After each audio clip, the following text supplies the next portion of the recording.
It is a busy construction season, and it is causing a challenge for first responders in Metro Detroit. Just yesterday, we had reports about a toddler who had fallen in a pool in Macomb County.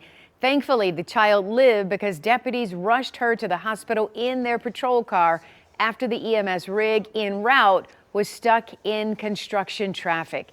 And there are projects all over Metro Detroit, as you can see from this MDOT map that plots out all the traffic headaches. 7 Action News reporter Amira David shows us how this is impacting the ambulance service provider in Metro Detroit. Also, why MDOT says it does so many construction projects at once. Where you guys at? Where's the baby? Where you guys at? Two Macomb County deputies and firefighters racing to rescue a toddler found unresponsive in her family pool.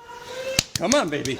The story we first brought you Tuesday, remarkable in that the crew was forced to rush the child to the hospital in a patrol car when the ambulance needed was held up in construction traffic. It's not common. I mean, usually the ambulance is right there that coincides with the fire department. It's rare, but proof that this year's busy construction season is having an impact on emergency response times. Far more difficult situation. Colby Miller is CEO of MedStar Ambulance. It has a fleet of 165 EMS vehicles. Even the best intentioned driver just doesn't have a place to go to get out of our way. That slows that response dramatically.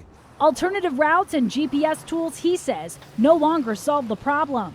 All of the vehicles that were on Street A have found their way to Street B and made that just as slow of a response as the original construction zone. The question we wanted to ask MDOT, which oversees state road construction, why so many projects at once? We received a great deal of extra money from the governor's bonding project to rebuild our Michigan roadways. And very often funding is tied to a time frame. It has to be used. You use it or you lose it. MDOT also says first responders in impacted areas were consulted in the planning process and argues the onus is on the drivers to do their part. But MedStar is concerned that these days commuters appear more confused and hesitant to pull over. There's vehicles that simply stop and block the access to the construction zone.